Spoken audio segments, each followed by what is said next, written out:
I have a question this morning. There are thousands of US Marines parked in the Arabian Sea or the Persian Gulf or wherever they're doing traffic control. Highly trained US Marines are becoming traffic cops in the high seas. Not just traffic cops, but also doing a level of piracy. Seizing containers, seizing ships. Really? And they're going to sit out there for months? We already have reports of shortages of food, all sorts of issues going on these ships. The question I have is, why are they not helping rescue 20,000 seafarers stranded on about 2,000 ships that can't go through the strait? 20,000, probably mostly men, are stranded and have been since the start of this illegal, foolish war on Iran. Why? Why are they not helping them? Why are we not hearing of food supplies being delivered or people being rescued or medical supplies or any such thing? Maybe it's happening, but we certainly aren't hearing about it. So thousands and thousands of well-trained Marines are sitting around playing traffic cop. That's highly stressful on them, but that's also highly stressful on our finances as taxpayers. I mean, at least we'd feel good if they were doing something like rescuing people on the high seas. But that's not what they do, right? That's not what they're ordered to do. Look what they're doing. All across the seas. Just here in our neighborhood. Killing people. Executing people. We don't know who they're executing, but they're just executing people on the high seas. We have reports constantly of 20,000 seamen who are stranded. Today we hear from The Guardian that 10 of them have died. 10 have already died, probably from medical conditions. Couldn't they have been medevaced? Perhaps it's because they're not Europeans or Americans or Canadians. They happen to be Filipinos, Sri Lankans, Indians, Pakistanis, Nigerians, Kenyans. These are the ones who do the most difficult jobs. When we talk about commerce not moving, these are the people who move it. 20,000 are stranded. Have we heard once from an American official or from EU officials about rescuing these people? UK and France can't stop talking about taking military action for the Strait of Hormuz. Have we once heard them mention these 20,000 stranded men? My goodness. This is amazing. When we talk about the Strait of Hormuz, we constantly fail to mention that there are 20,000 people stranded on these ships.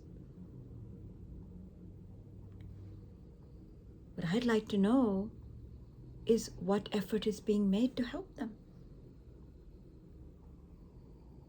Profit, profit, profit. Oil, oil, oil. Commerce, commerce, commerce. Bombs, bombs, bombs. Guns, guns, guns. That's all we hear about.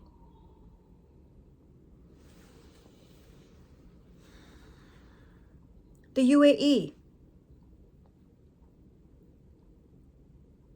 The UAE in deep embrace with the Israelis. The UAE utterly pissed off at Pakistan for trying to negotiate or help mediate a peace deal. The UAE eagerly waiting to get involved in attacking Iran. Today, the BBC is reporting that the UAE is paying Colombian mercenaries to fight alongside the RSF in Sudan. Colombian mercenaries. The RSF is committing genocide, raping, pillaging, torturing. UAE is paying Colombian mercenaries. The UAE is also using the RSF and these Colombian mercenaries to extract minerals and gold and whatnot from Sudan. Yes, it is literally medieval pillaging going on by the UAE. The same UAE that has invested in Trump business ventures are demanding a big bailout from the US. They will likely get it. You know, the currency swap. They're not asking for it, they're demanding it. Meanwhile, they're committing horrors by supporting the genocidal RSF, and now they're paying for Colombian mercenaries. Yeah, this is what's going on. So what has happened inside the United States? Well, yesterday there was an election, and Virginia has voted with a thin margin, but has voted for redistricting, which would give Democrats 4 additional seats in the House, which is great because that basically neutralizes Trump's efforts to redistrict or gerrymander his way to retaining the House. But we shall see how the Democrats use this. Don't have much confidence in the leadership of the Democrats right now in how they will use it, but let us see. Afghans who risked their lives working with the US Army, translators, etc., who were brought to the US for services rendered, are now being deported to the DRC. Yes, you heard that right. They are being deported to the DRC. So, a clear message to anyone helping US forces. This is how you're going to end up. Terrible, but there you have it. They're being deported to the DRC. Yesterday, US veterans showed up at the rotunda in the Capitol. It was really touching and brought tears to my eyes. They were protesting this war in Iran. They were protesting what the military is being forced to do and saying not in our name. Many were holding red tulips in an effort to show that they wanted peace with Iran. They were being arrested. Capitol Police was arresting these veterans because they have to. Some were still wearing their military uniforms. Some were badly disabled, having fought in Iraq and Afghanistan and been disabled, crippled. It was a sight to see. And everybody's seeing that, including the serving military people, including those sitting in the Persian Gulf right now. being traffic cops. And what is the brave Justice Department busy doing with Kash Patel, FBI head, who is being accused of being so drunk that he couldn't wake up? They're accusing the Southern Poverty Law Institute of crimes, wire frauds, bribery, this and that. The leading institution going after white supremacists in this country, exposing white supremacy everywhere in this country, a storied organization. They've managed to get indictments against them. Sorry, shame on those who served in the jury and indicted them. But this is what is going on. This also shows me how much of a problem white supremacy probably is at this point. How much of a problem it is in law enforcement that the Justice Department has to do this. And Kash Patel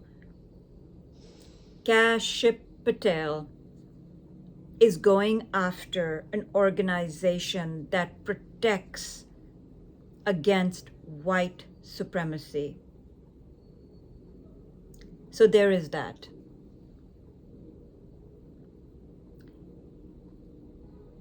Iran has seized 2 ships as a tit for tat.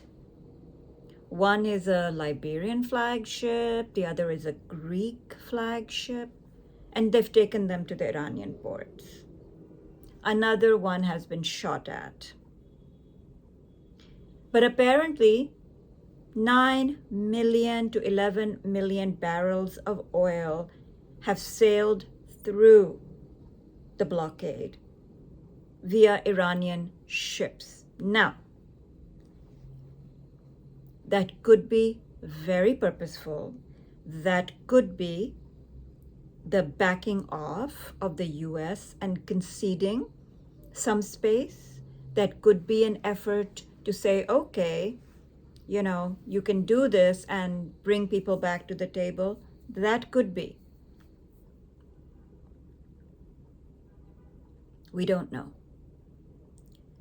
Iran is saying that they will not face food shortages because 85% of the food is produced internally. So really it's the oil revenue which is being choked off, supposedly. But 11 million barrels have moved through.